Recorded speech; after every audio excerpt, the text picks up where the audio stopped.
Amigos e amigas, irmãos e irmãs, vamos abrir nossas Bíblias no livro de Marcos, capítulo de número 5. Evangelho de Marcos, capítulo número 5.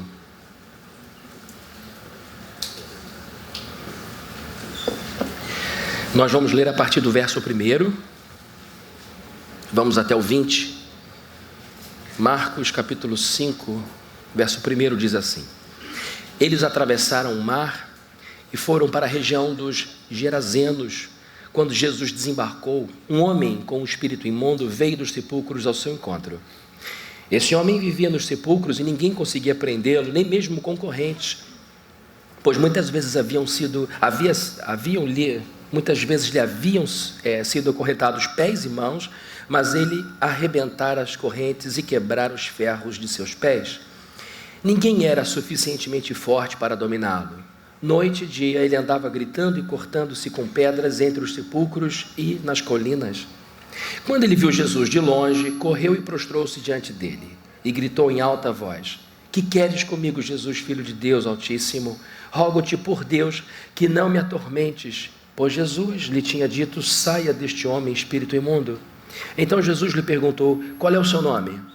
Meu nome é Legião, respondeu ele, porque somos muitos. E implorava Jesus com insistência que não os mandasse sair daquela região. Verso 11: Uma grande manada de porcos estava pastando numa colina próxima. Os demônios imploraram a Jesus: Manda-nos para os porcos para que entremos neles. Ele lhes deu permissão e os espíritos imundos saíram e entraram nos porcos. A manada de cerca de 2.000 porcos atirou-se precipício abaixo em direção ao mar e nele se afogou. Os que cuidavam dos porcos fugiram e contaram esses fatos na cidade e nos campos, e o povo foi ver o que havia acontecido. Quando se aproximaram de Jesus, viram ali o homem que fora possesso da legião de demônios, assentado, vestido e em perfeito juízo, e ficaram com muito medo.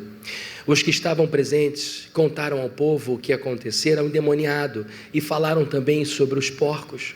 Então o povo começou a suplicar a Jesus que saísse do território deles. Quando Jesus estava entrando no barco, o homem que estivera endemoniado suplicava-lhe que o deixasse ir com ele. Jesus não permitiu, mas disse: Vá para casa, para a sua família, e anuncie-lhes quanto o Senhor fez por você e como teve misericórdia de você. Então aquele homem se foi e começou a anunciar em Decápolis o quanto Jesus tinha feito por ele. Todos ficaram então admirados. Vamos orar? Senhor, nós te agradecemos por esse momento e pedimos ao Senhor a tua bênção para que esse culto transcorra na tua paz, que o Senhor vire o seu rosto sobre nós, incline o seu rosto sobre nós e tenha misericórdia de nós, nos dê a tua shalom, a tua paz, que a luz do teu rosto brilhe sobre essa igreja e que agora, nesse momento, a tua palavra entre profundamente em nossos corações. Mais uma vez, eu preciso da tua graça na minha vida, da tua unção para pregar.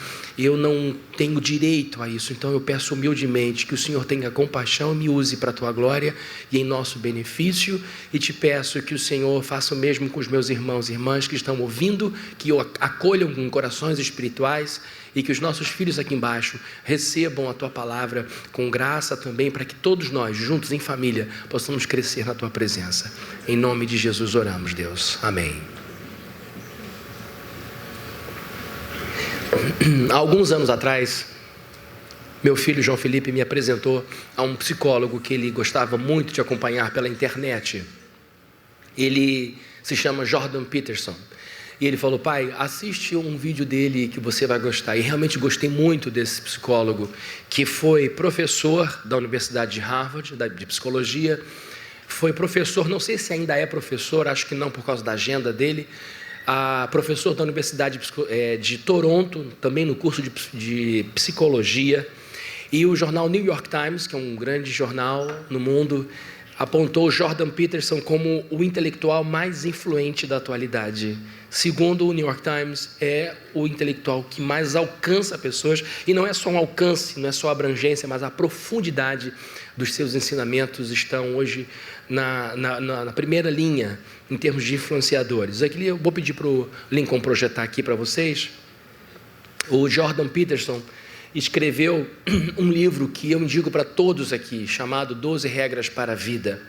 O imenso sucesso, pode deixar aqui um pouquinho para o pessoal registrar isso aqui, o imenso sucesso desse psicólogo se dá porque ele se tornou uma espécie de orientador para homens jovens. O maior público do Jordan Peterson é composto de homens jovens, a partir dos seus 16 anos. Meninos, portanto, que foram criados por homens desorientados, por homens mal formados.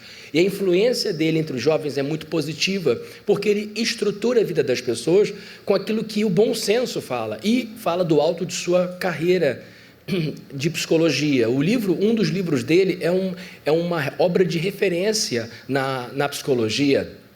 E esse livro, 12 Regras para a Vida, tem feito um grande sucesso.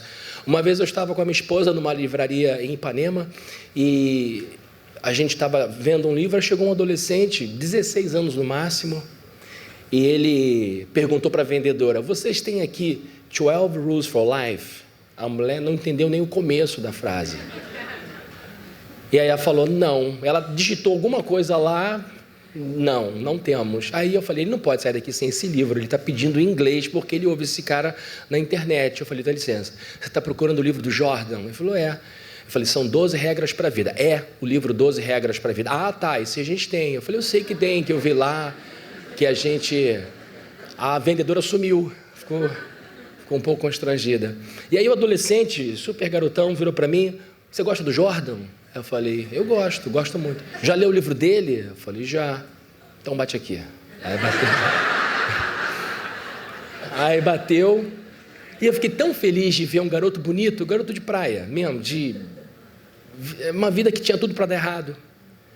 Ficar a vida inteira na praia, fumando maconha, procurando uma instrução para a vida. Porque o que o Jordan Peterson está fazendo pelas redes sociais e seus livros, é o que muito pai deveria ter feito e não conseguiu fazer, por causa de todas as desconstruções que a masculinidade vem sofrendo ao longo dos últimos 20, 30 anos. O pensamento pós-moderno tem como verdadeira fissura falar mal de religião e destruir o que foi estabelecido. Então, o que gera? Uma sociedade insegura. E as principais tradições atacadas pelo pensamento pós-moderno são Deus, família e sexualidade. Essas tradições estão sendo vandalizadas e os grandes mentores dessa desconstrução são professores universitários, na maior parte das vezes, da parte de humanas. Então, são às vezes homens que não conseguem administrar a própria vida bancária, dizendo como todo mundo tem que viver. Pessoas sem competência para administrar a própria vida, dizendo como se constrói família, gente que nunca conseguiu ficar 2 anos casado. Gente que não consegue namorar, gente que não tem controle sobre seus ímpetos sexuais. E como o professor PhD tem uma etiqueta de que tudo que ele diz é fundamentado, eles acham que absolutamente tudo que sai da boca de um professor é digno de plena confiança. Então eles acham que o sujeito que nunca pôs a mão na Bíblia é a melhor pessoa, porque tem um PhD em alguma outra coisa, que ele tem tanto conhecimento teológico como tem, talvez, sociológico. E a garotada entra com o coração virgem e absorve esse tipo de coisa. E vão para a vida enfraquecidas. Sabe o que tem acontecido? Um número cada vez maior de jovens se matando. Semana passada, um menino da igreja de 18 anos falou, pastor, ora por uma família, porque o meu amigo acabou de se matar. Aqui em Caraí. 18 anos. E isso só aumenta. Sabe por quê? Porque nós não temos mais onde segurar. Tudo é água. Tudo é líquido. Não tem mais família, não tem mais Deus, não tem mais sexualidade, aliás, não tem mais gênero sexual, é tudo confuso. Então, queridos, esse pensamento pós-moderno tem enfraquecido os jovens, de modo geral, que estão entrando na vida adulta sem preparo. E aí, mais uma vez, falando do Jordan Peterson, meu filho, de novo, ontem falou, pai, você já assistiu esse vídeo do Jordan em que um sujeito invade o palco? Eu falei, não, o que aconteceu? Ele me passou o vídeo. Eu não vou mostrar o vídeo aqui porque está sem legenda, está em inglês, algumas pessoas podem não entender. Então eu vou dizer basicamente o que aconteceu. O Jordan fazia parte de uma mesa, por assim dizer, de discussão, onde havia no mínimo 10 mil pessoas. Eu estou falando isso, não é história de pescador, eu sou um pastor consciente. Então eu não fico exagerando o número, dizendo 30.000 pessoas quando tinham 5. Eu procuro botar sempre abaixo, que é para alguém dizer, não, foi muito mais do que isso. E aí eu não passo por exagerado. Então, olhando para... Era um auditório, era uma arena de esportes, eles estavam dentro de uma quadra, arquibancada tomada. E estavam o Jordan e mais 3, falando sobre a vida, sobre o pensamento, sobre os jovens. O público, quase 100% de jovens. E de repente, num determinado momento, eles todos foram surpreendidos porque um jovem furou o cordão de isolamento. O Jordan é ameaçado no mundo inteiro por causa de pessoas intolerantes, que enquanto ele fala, começam a gritar, fazer barulho para ele não conseguir falar. Então, esse jovem furou o cordão de isolamento, invadiu o palco aos gritos. Você vê isso no vídeo, depois pode procurar esse vídeo na internet. E esse jovem começa a falar alto, dirigindo-se ao Jordan Peterson, dizendo, com uma voz cheia de angústia, cheia de desespero, meu nome é David, eu não estou bem, eu preciso de ajuda, eu só quero te conhecer, eu não estou bem. Aquilo comoveu todo mundo, porque ele não entrou para atacar o Jordan Peterson, ele entrou em desespero, querendo ajuda desse psicólogo. E para surpresa de todo mundo, quando ele estava imobilizado, no meio dos debatedores havia um pastor. O pastor, acostumado com esse tipo de manifestação, disse no microfone, você ouve tudo isso, ele gritando, eu sou David, eu não estou bem, eu só quero te conhecer, eu preciso de ajuda, eu não estou bem. E o tom de voz é comovente do rapaz. E aí o Jordan Peterson, que nunca fez questão de mostrar religiosidade, embora toque em assuntos do interesse da religião, sai de onde está, se ajoelha e junto com o pastor põe a mão no rapaz e o pastor começa a orar por aquele rapaz, para que o rapaz se acalmasse, para que o rapaz recebesse o amor de Deus e conhecesse o Senhor. Não sei se o Jordan fez como religioso, provavelmente não, fez como psicólogo, porque o toque tem muita importância. O toque é capaz de acalmar ou de excitar, dependendo da situação. E me parece, do que eu já li do Jordan, ele estava passando tranquilidade para aquele rapaz. Mas todos voltam comovidos, você vê nitidamente o Jordan emocionado, falando, e aquilo foi um gancho para mostrar o estado deplorável em que os jovens estão vivendo, se enterrando em maconha, cocaína, drogas sintéticas, suicídio e relacionamentos perigosos, a AIDS, sífilis e muitas outras doenças venéreas cresceram enormemente. Então, estamos vendo uma geração de jovens suicidas, por causa desse pensamento pós-moderno destruidor de tradições. Queridos, quando eu vi a situação do David, e aí ele se agacha, e aí, queridos, aquele sujeito que conseguiu furar o cordão de isolamento, agora precisa ser levantado porque não tinha mais forças. Você olha o vídeo e vê um jovem cheio de saúde, sem condição de ficar em pé, chorando e gemendo de dor enquanto recebe a oração. O pastor orando e você ouvindo os gemidos do David, ouvindo a dor do David. Falei, meu Deus, que coisa triste. Que coisa triste. Um ser humano chegar a esse ponto. E eu fiquei de ontem para hoje ouvindo ele dizendo, meu nome é David, eu não estou bem, eu só quero te conhecer. Meu nome é David, eu não estou bem, eu só quero te conhecer. Eu preciso de ajuda, eu preciso de ajuda. Quando eu vi essa cena, que eu já revi várias vezes, eu me lembrei de muitos episódios em que Jesus, andando numa missão normal de dia a dia, e encontrou gente se jogando aos seus pés. Um deles foi Jairo. Jairo era um homem muito conhecido na sua região, um dos principais homens da sinagoga, alguém provavelmente de muito dinheiro, vem correndo e se joga aos pés de Jesus e diz, a minha filha está quase morta, vem à minha casa e ore por ela. Só que agora eu ouço Jairo com a voz de David. Eu agora ouço Jairo com um timbre de voz daquele rapaz. Se você assistir o vídeo, você vai notar a agonia na alma dele. Você vai notar a dor verdadeira. Os policiais, depois querendo tirá-lo de lá, ele estava como uma geleia. Ele não tinha força. Não era mais ameaça para ninguém.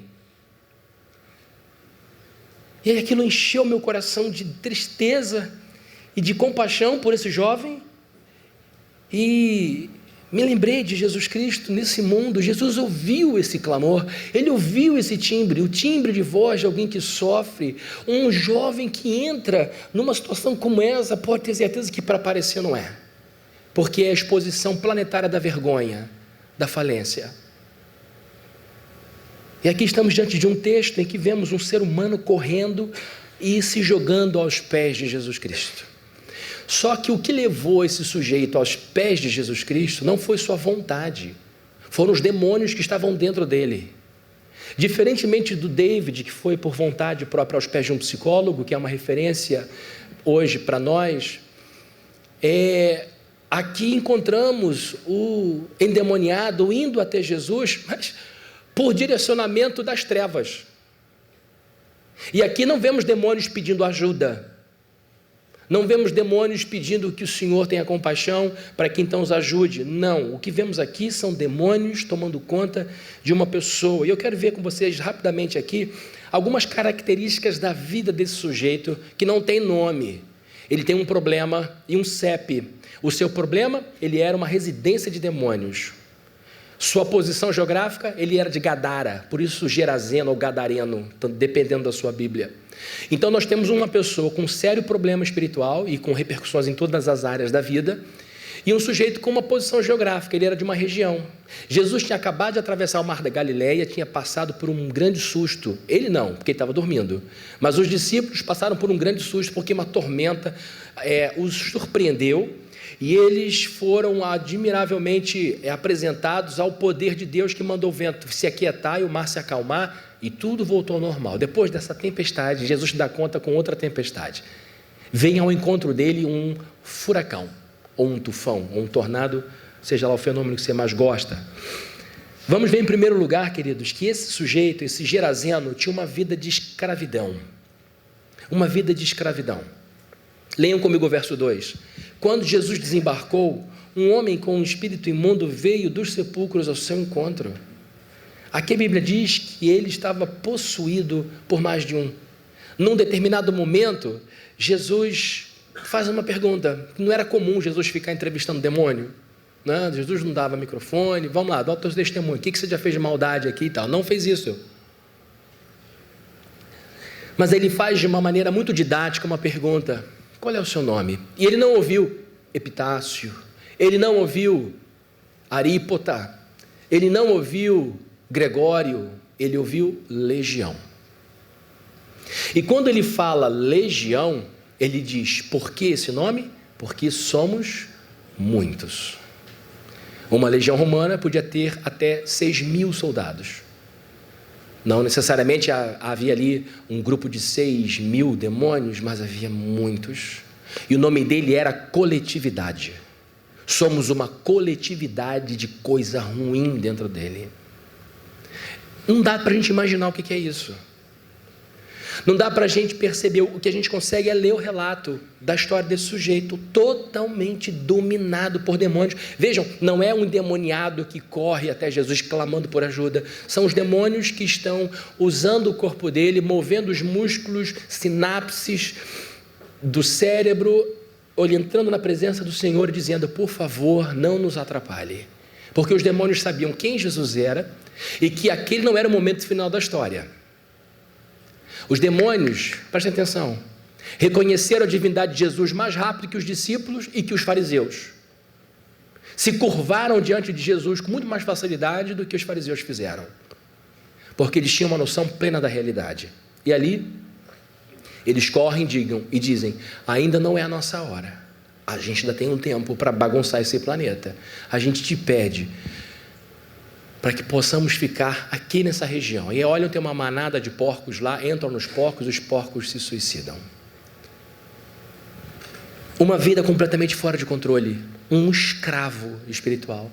E eu tenho para mim que esse sujeito tinha momentos de sanidade e consciência. Ele não era louco. A Bíblia não diz que ele era louco, a Bíblia diz que ele era endemoniado. Então uma pessoa endemoniada tem seus momentos de consciência e inconsciência, momentos em que ela age com sensatez e momentos que ela age de maneira insensata sob a influência de Satanás. Aqui está um sujeito que, quando no estado de consciência olha para si, vê-se como uma úlcera ambulante, porque ele passava dia e noite gritando e se cortando, se talhando.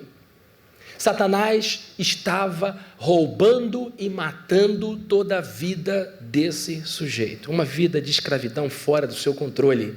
Um escravo não tem controle sobre sua liberdade. Um escravo não tem controle sobre o seu tempo. Ele é de alguém. E aqui ele era de uma cooperativa de demônios. Segundo, esse Gerazeno tinha uma vida de falência. Falência não é uma crise. Falência é o final da crise. Enquanto você está na crise, você luta para segurar a empresa, segurar os recursos. Mas quando você esgota tudo, você decreta falência. A falência é o fim de um período. Aqui está um sujeito que não estava numa crise. Aqui estava um sujeito que tinha perdido a sua vida, falido, espiritualmente falido. Ser possuído por um demônio já é derrota suficiente. Aqui era uma legião. Aqui está um sujeito falido socialmente. Quem ia ser amigo de um sujeito desse?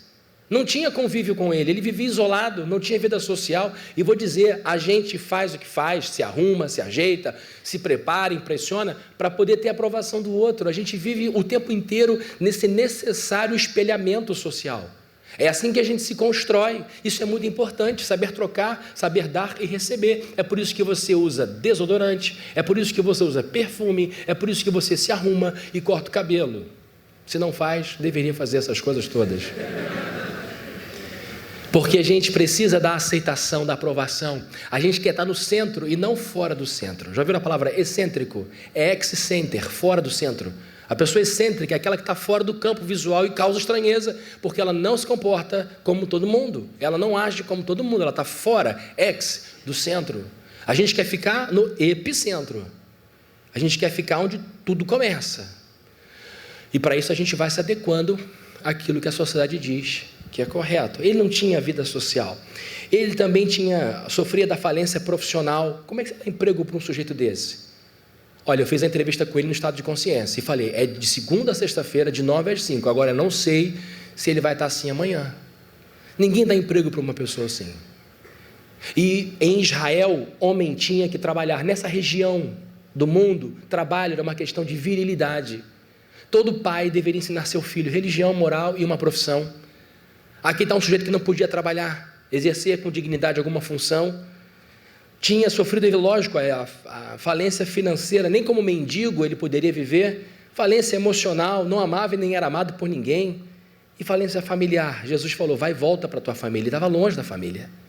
Então vejam, quando você sofre, tem alguém do lado da família dizendo, vamos lá, eu te ajudo. É um conforto. Não acabou com o sofrimento, mas existe um consolo tão grande que equilibra um pouco. Quantas vezes pai e mãe não ficam do lado do filho, passando a mão na cabeça, enquanto a febre está lá. Mas o conforto da mão da mãe, o conforto da mão do pai, é um equilíbrio de dor. Ajuda realmente. Ele não tinha nada, ele não tinha ninguém. Esse Gerazeno também tinha uma vida de solidão. Esse homem, verso 3 diz, esse homem vivia nos sepulcros. Quem está no sepulcro? Morto. E ninguém conseguia prendê-lo, nem mesmo com correntes. De acordo com o verso 19, estava longe da família. Jesus falou, antes, vá para casa, para a sua família, e anuncie-lhes o quanto o Senhor fez por você. Estava sozinho. As únicas pessoas que se aproximavam desse sujeito eram pessoas com correntes nas mãos, com cordas, com amarras, pedaços de pau e pedra. As pessoas só se aproximavam dele para tentar subjugá-lo. Essas eram as pessoas que se aproximavam dele. Ninguém queria fazer amizade, ninguém queria demonstrar afeto e ninguém queria fazer visita a um sujeito que morava no cemitério. Outra coisa, esse Gerazeno tinha uma vida de exaustão. Vejam comigo o verso 5. Noite e dia, o que ele fazia? Um de cada vez. Não está aí também demais, né? Ainda não decorei essa parte da Bíblia, pastor. Vamos devagar aí que eu estou ainda lá em Levítico. Verso 5, noite e dia, ele andava gritando e cortando-se. Essa era a rotina dele. A Bíblia diz que ele não usava mais roupa e que ele andava dia e noite gritando e se cortando. É uma vida de exaustão. O que me deu dor no coração quando eu vi o David jogado no chão pelos seguranças e depois ouvi o choro dele enquanto o pastor orava por ele, era o tom de voz de sofrimento. uma pessoa em sofrimento existencial. É duro você ver uma pessoa com uma fratura chorar de dor, é muito ruim. Uma pessoa ferida, cortada, está doendo, é difícil. É duro ver uma criança chorar porque machucou o dedo, o pé. Mas é arrasador ver uma criança chorar por questões emocionais, porque se sente abandonada por pai e por mãe, ou porque se sente desprezada por pai e por mãe.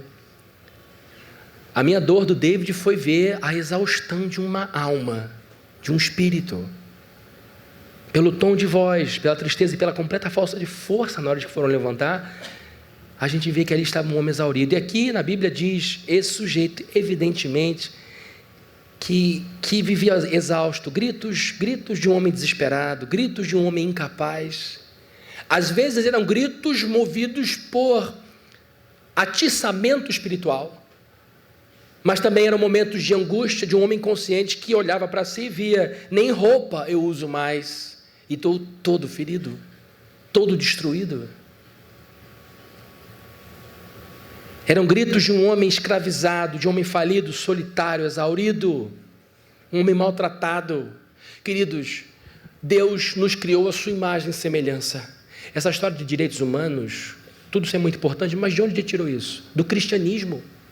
O cristianismo é que criou essa ideia de que todos os seres humanos são iguais diante de Deus, que não existe essa história de que uns valem mais do que outros.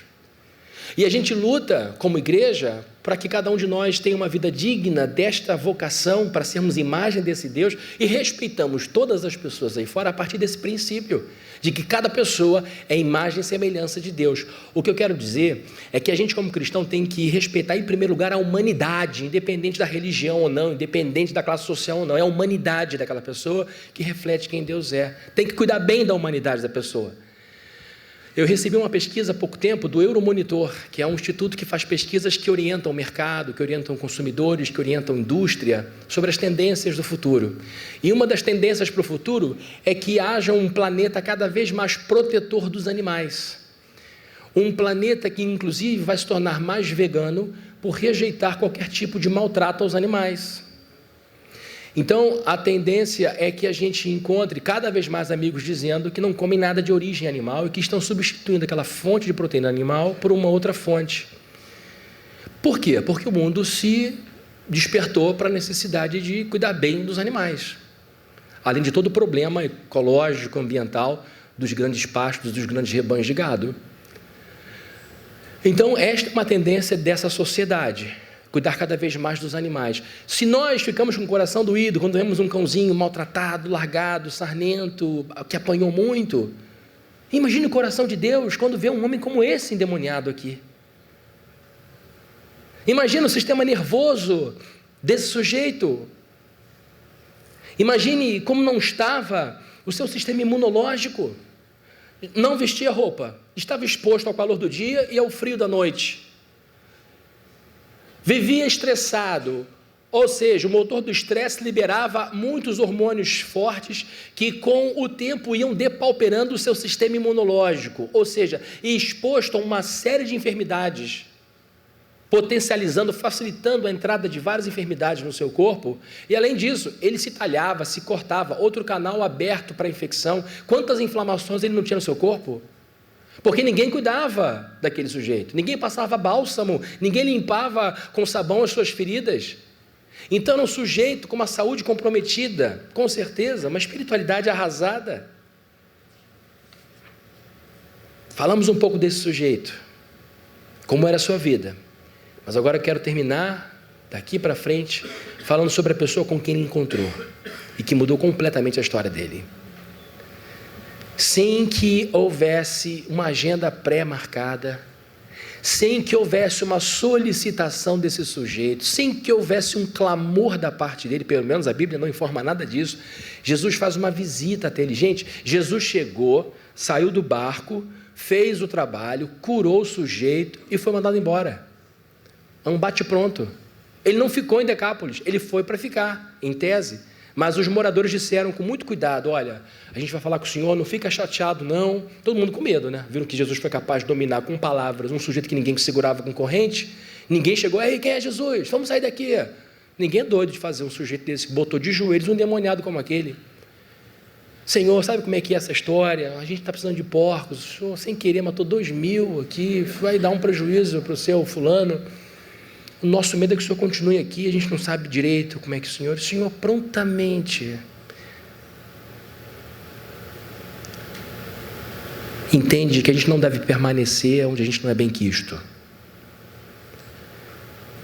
Então ele diz, tudo bem, eu vou sair, não tem nenhum problema. Vou continuar fazendo a minha missão. E nesse momento, o homem diz, eu vou contigo. Eu vou contigo. Ele falou, não vai não. Você vai ficar aqui, vai falar para os teus amigos, para os teus familiares, o quanto Jeová foi bom para você. E ele fez isso, se tornou um missionário ali dentro. Fez missões ali. Mas o que eu quero destacar de Jesus Cristo, em primeiro lugar, o fato de que ele enfrentou um homem indomável. Jesus enfrentou um homem indomável. É esse tipo de coisa que faz com que eu fique absolutamente fascinado por Jesus Cristo. Você conhece alguém mais doce que Jesus Cristo? A minha avó. Não, sua avó não vale, que é maldade. Você conhece alguém mais doce e amável do que ele? Eu não conheço. Alguém que foi provocado como ele provocou e fez a oração na cruz como ele fez. Agora, você encontrou já nessa vida alguém mais corajoso do que ele? Não é por causa desse endemoniado não, porque ele enfrentou a ira do pai dele. Aqui a gente encontra em Jesus essa mistura paradoxal de leão com cordeiro, de rei com servo, de fragilidade com invencibilidade. Ele morre na sexta, mas ressuscita no domingo. Aqui a gente encontra um Cristo no verso 2 dizendo, quando Jesus desembarcou, um homem com espírito imundo veio dos sepulcros ao seu encontro. Imagina a cena. Jesus está colocando os pés para fora do barco, talvez levantando um pouco a roupa, e de repente vem alguém nu, gritando, todo talhado, deformado, todo deformado. A Bíblia diz que o Senhor fica ali. E o sujeito vem com gritos, vem com ameaça, não vem dando hosana, hosana nas alturas, não é isso, pelo contrário, vem uma legião, uma coletividade de coisa ruim. Se a gente vê briga de torcida aí, a gente vê que ruindade no coração, coisa esquisita isso. Vem um coletivo desesperado na direção dele. E o que ele faz? Se joga aos pés de Jesus Cristo. E detalhe, o endemoniado está ali apenas de corpo presente, porque ele não comanda mais a sua vida. E ali Jesus Cristo doma um homem indomável. Sabe por que isso aconteceu? Porque Jesus é aquele que domina a todos e a todos, mas não é dominado por nada nem por ninguém. Esse é o seu Cristo. O medo te dominou, mas não domina ele. A justiça está te dominando, mas não domina ele. O medo te dominou, mas não domina ele. O que você precisa fazer nessas horas em que você sente pavor, quando a maldade vem em tua direção, é correr para trás da cruz dele e ficar ali. É ficar atrás da cruz e dizer para os teus inimigos, nem tentem. Nem tentem. E aí aquele que para você é um cordeiro, para o outro será um leão. Amém? É isso mesmo. Não estou dizendo para você ficar comprando briga por aí, mas não fuja daquelas que ele permitiu você entrar. Porque ele entra com você. Ele vai do seu lado. Ele é o dominador dos dominadores. Sem dizer uma palavra, o diabo sabia exatamente qual era o lugar dele. Aos pés dele, rendido. Um homem que não era dominado por corrente. Se fosse, lembra antigamente, na minha época, eu comprava pão. Quando eu comprava 3 bisnagas, o padeiro embrulhava e enrolava no barbante. Eu achava impressionante como é que ele conseguia embrulhar aquilo tão bem embrulhado. E para tirar o barbante, eu às vezes machucava o dedo. Menino de Caraí tem mão frágil, né? Então, ai, minha mão. Aí eu cortava a mão. Hoje a gente nem tem mais barbante para saber se machuca ou não. Dependendo do barbante é um desafio. A Bíblia diz que ele rompia correntes. Rompia correntes. E sem nenhum esforço, Jesus o colocou no lugar. Gente, olhem para mim. Jesus põe tudo e todos no lugar. A começar por mim. É só a gente sair e volta para o seu lugar. volta para o seu lugar. Às vezes só com um olhar, a gente é constrangido e a gente volta. Segundo, Jesus subjugou vários demônios de uma vez só. Legião, eram muitos. E ele enfrentou todos esses demônios sem usar canivete. Jesus não era gladiador, não era soldado. Jesus não chamou os discípulos, Pedro, fica na frente com João. Jesus não faz isso, ele fica parado e os demônios se jogam. E um porta-voz diz, não nos atormente. E aí, como eu falei de maneira muito didática, ele faz a pergunta, qual é o seu nome? Diz para todo mundo ouvir. Fala para as pessoas saberem o que é capaz de acontecer com alguém. O meu nome é Legião. Por quê? Porque somos muitos. Jesus não fez pirotecnia, Jesus não deu show, Jesus simplesmente deu um comando e falou, acabou, não tem mais.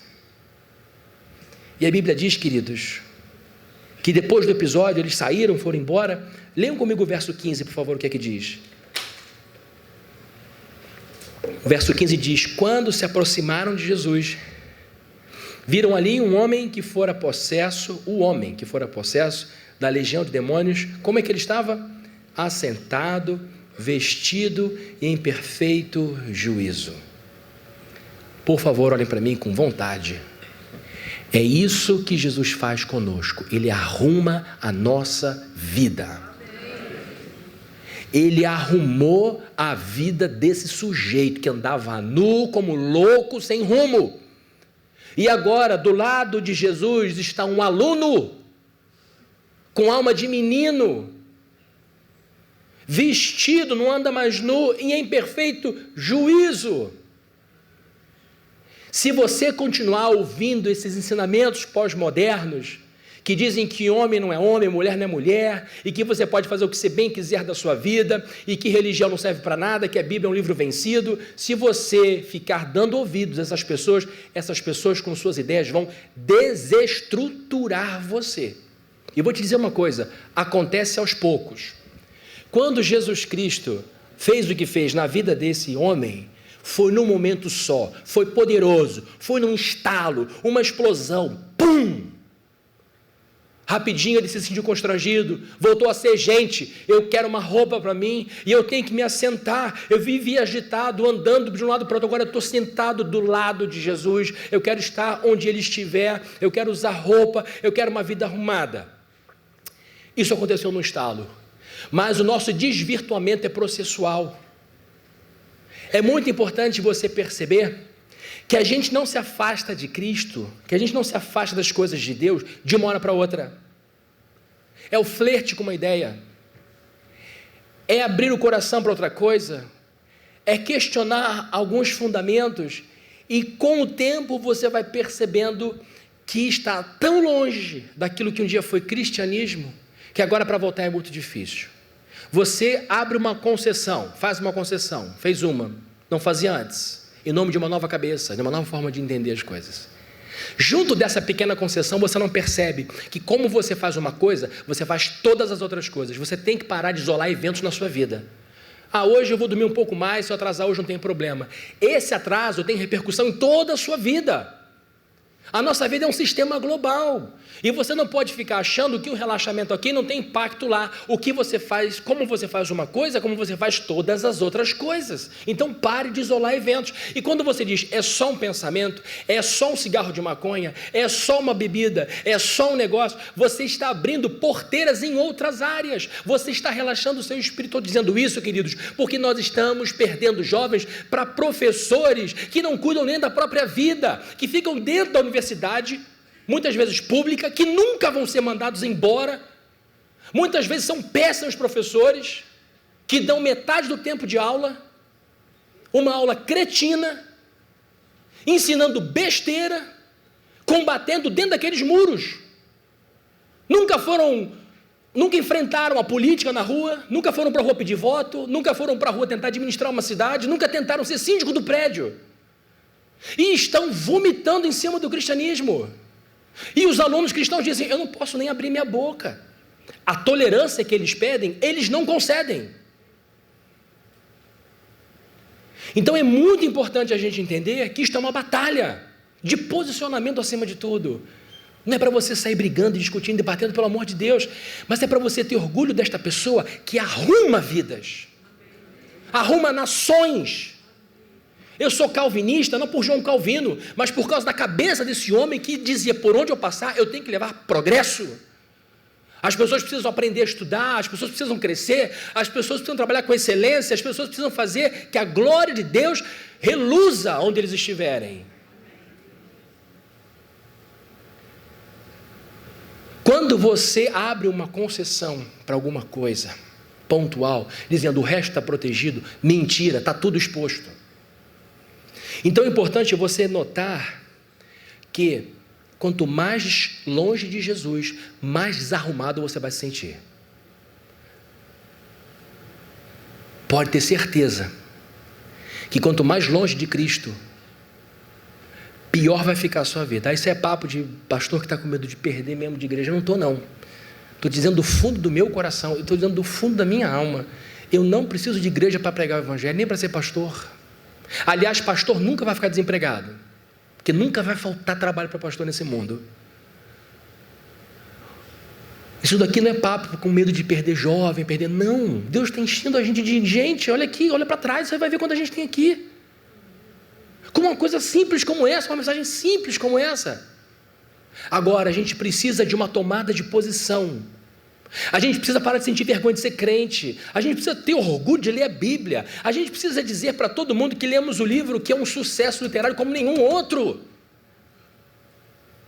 Tenho contato, converso com professores universitários, admiro o conhecimento deles, mas não troco a minha vida pela deles nunca. Estou dizendo para vocês, quando eu me converti, eu tinha 16 anos, mais ou menos, para 17, não sabia nada da vida, não sabia para onde seguir. Este livro me arrumou. Eu sei que é a palavra de Deus porque funcionou na minha vida. Ninguém precisou me convencer. Eu vi a Bíblia me instruindo e me instruindo até hoje. A aposta que você tem que fazer vai desembocar, as consequências dessa aposta vão desembocar na vida que você terá. Então, o que eu quero dizer é, continue apostando no bom e velho Jesus Cristo. Toda essa maluquice vai passar. A sociedade se movimenta de um lado para outro, de um lado para outro. E o que a gente precisa é entender que somente na presença desse Jesus Cristo, desse Senhor, a gente encontra tudo o que a gente precisa. E eu tenho 4 minutos para terminar. Queridos, último ponto aqui. Se você não lembrou de mais nada, se você esqueceu de tudo, eu peço que você guarde apenas esse último ponto. Jesus foi para esse homem tudo o que esse homem precisava que Jesus fosse. Nesse momento de sua vida, esse homem não precisava de um teólogo hebraico. Vamos falar sobre a Trindade. O sujeito lá gritando, se cortando nu. Eu quero perguntar ao senhor, o senhor é supralapsariano ou infralapsariano? Tricotomista ou dicotomista? Pré-milenar, pós-milenar, amilenar? E o sujeito se cortando, se talhando todo. Não, ele não precisava de um teólogo. Esse homem também não precisava de um advogado romano. Não havia uma causa ali que exigisse um advogado. Não precisava de um filósofo grego para discutir as questões de propósito de vida. Me dá aí a sua visão de argumento teleológico.